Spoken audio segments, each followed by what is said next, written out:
स्वदेशी incredible SI news.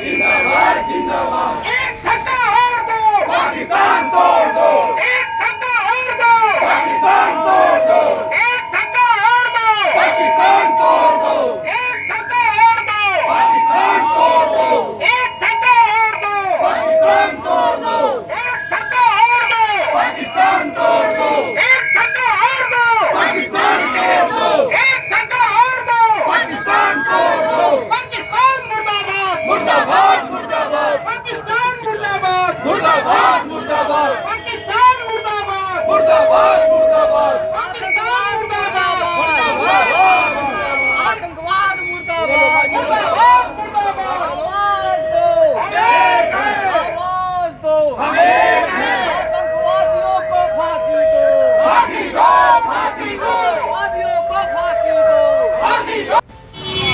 पत्रकार एकता जिंदाबाद, पत्रकार एकता जिंदाबाद, जिंदाबाद जिंदाबाद, एक धक्का और दो। समस्त भारतवासियों की आवाज है, मन का उद्गार है। आज आप किसी भी भारतीय से, वो किसी भी धर्म, संप्रदाय, जाति, बिरादरी का हो, आप पूछें तो उसका एक ही जवाब होगा, पाकिस्तान में घुसो, उसे मारो, उसे उसकी हद और हैसियत दिखाओ और उसको एहसास कराओ कि तुमने कहां हाथ डाला है। बर्दाश्त की सीमा होती है, बर्दाश्त की सीमा पार हो गई है। उसको बताना पड़ेगा कि हमारी सहनशीलता को हमारी डर मत समझो। हम बड़े भाई की हैसियत से तुम्हें माफ करते रहे तो तुमने उसको अपनी आदत बना लिया। तो जैसे एक दुष्ट बालक को समझाने के लिए दंड का प्रहार किया जाता है, उसी प्रकार अब हम सारी भावनाएं अपनी प्रधानमंत्री जी को दे रहे हैं कि वो निर्णायक युद्ध की घड़ी में इसको ले आए और उसे ऐसा समझ दें कि भविष्य में फिर कभी वो इस तरह का दुस्साहस न कर सके। भारतीयों के एक एक बूंद खून की कीमत वसूलनी होगी। सुभाष चंद्र बोस ने कहा था कि हमको एक बूंद खून दो और हम तुम्हें आजादी देंगे। और आज उसी आजाद देश में भारतीयों का खून इस प्रकार निरर्थक बहेगा, यह बर्दाश्त के बाहर है। इसलिए पाकिस्तानियों को इसका भरपूर खामियाजा उठाना पड़ेगा। जिस प्रकार से प्रधानमंत्री जी ने सिंध का जल रोका है और तमाम जो पाबंदियां लगा रखा है, ये कितना कारगर होगा आगामी पाकिस्तान को घुटनों के बल लाने के लिए? भारत का क्या इस पर जो रुक रहा है, इस पर कितना पाकिस्तान का असर पड़ेगा? देखिए, आजादी के बाद से ही सन 48 में ही पाकिस्तान ने कश्मीर पर कबायली अटैक के रूप में अपनी फौज भेज दी थी। यानी कि आप ये देखें कि जो बच्चा पैदा हो और पैदा होते ही उसके विकृति आ जाए दिमाग में, तो उसको आप इस तरह सुधार नहीं सकते हैं। तो ये इतने सालों में भी वो उस विकृति से बाहर नहीं आ पाया। माननीय प्रधानमंत्री जी ने जो पाबंदियां लगाई हैं, बाघा अटारी बॉर्डर रोक दिया, उसको इससे कोई फर्क नहीं पड़ता है कि उसके देश के नागरिक भारत में बेहतर चिकित्सा व्यवस्था के लिए आते हैं ना आ पाए, उसको कोई फर्क नहीं पड़ता है। उसको कोई फर्क नहीं पड़ता है कि उसके डिप्लोमेट्स की संख्या कम कर दी गई है। उसको कोई फर्क नहीं पड़ता है कि सार्क पासपोर्ट वीजा की व्यवस्था भारत ने बंद कर दी है। हाँ, थोड़ा सा प्रयास पड़ेगा जो सिंधु जल समझौता को रोक देने का है, क्योंकि जो सिंधु की 5 चार और सहायक नदियां हैं, सिंधु है, रावी है, सतलज है, झेलम है, चिनाब है, इन नदियों को भारत ने सदाशयता में आजादी के समय पाकिस्तान को दिया था, क्योंकि पाकिस्तान में जल के स्रोत की बहुत कमी है और जो भारत के हिस्से का भी था उसका भी भारत 80% उनको दे देता था। ये भारत की सदाशयता थी। भारत ने हमेशा बड़े भाई होने का अपना रुतबा कायम रखा और वो स्नेह भी दिया। लेकिन एक उदंड बालक को अब कृष्ण ने भी ये अपने बुआ के लड़के शिशुपाल की 100 गलतियों को माफ किया था और 100 गलती होने के बाद उसका सर कलम किया था। उसी प्रकार अब निर्णायक दौर की वार्ता नहीं, संघर्ष होगा और भीषण संघर्ष होना चाहिए। फारूक अब्दुल्ला का एक बयान वायरल होता है जिसमें उन्होंने कहा था पाकिस्तान का पक्ष नहीं, पाकिस्तान ने चूड़ियां नहीं पहन रखी है। क्या बोलेंगे ऐसे लोगों के बारे में? देखिए, आप भारत जब आजाद हुआ, भारत ने अपने नागरिकों को बहुत सारी सुविधाएं संविधान में दी। उसमें बोलने की भी एक आजादी थी। वो क्या बोलते हैं, वो एक व्यक्ति को प्रतिनिधित्व करते हैं जिस कश्मीर के वो मुख्यमंत्री रहे और उनका लड़का आज भी मुख्यमंत्री है। उस कश्मीर में सिर्फ भारत सरकार की नीतियों के चलते शांति बहाली हुई थी। वहां का पर्यटन जो एकमात्र उद्योग है वो इतना तेज फल रहा था। और आज मैंने टीवी में देखा कि जिन जगहों पर लाइन लगती थी, शिकारे उनके खड़े पड़े हैं, होटल खाली हो रहे हैं। पहलगाम जो मिनी स्विट्जरलैंड है वो वीरान हो चुका है। खाओगे कहां से?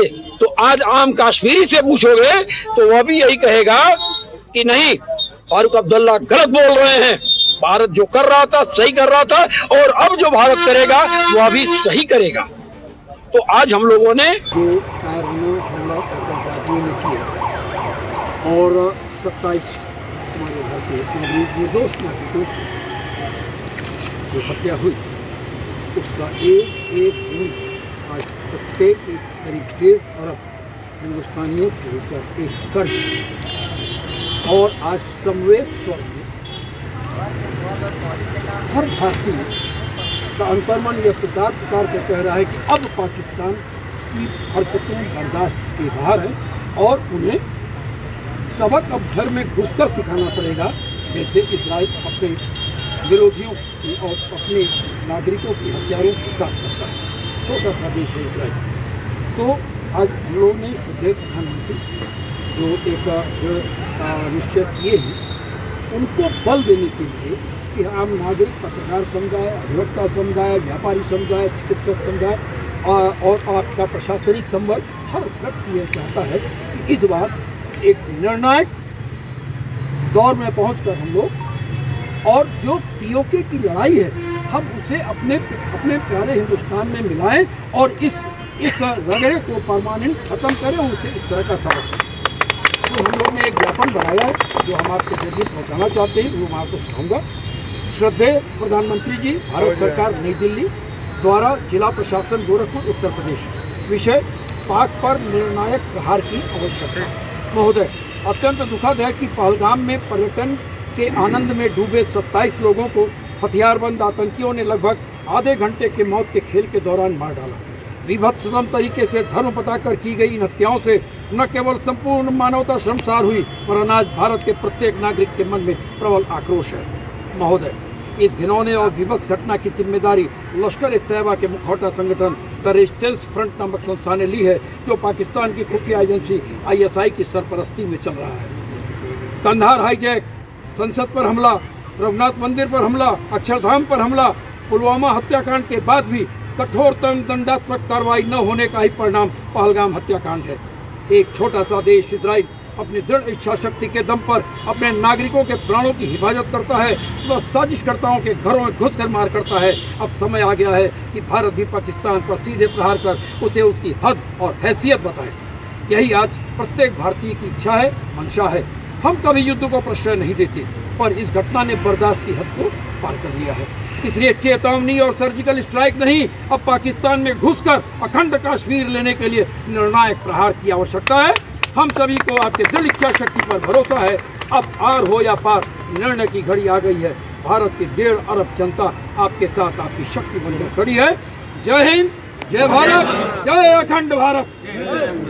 भारत माता की जय, भारत माता की जय। पूरे गोरखपुर के समस्त जितने भी प्रमुख संगठन है, सब के पदाधिकारी और सदस्य इस समय आपके साथ मौजूद हैं। और ये पत्रकारों की, पूरे मंडल के पत्रकारों की एक समवेत स्वर है कि यह ज्ञापन, इसमें अधिवक्ता भी हैं, यह ज्ञापन माननीय प्रधानमंत्री तक पहुँचे और हमारे आक्रोश की टिप्पणी के साथ पहुँचे। मैं ये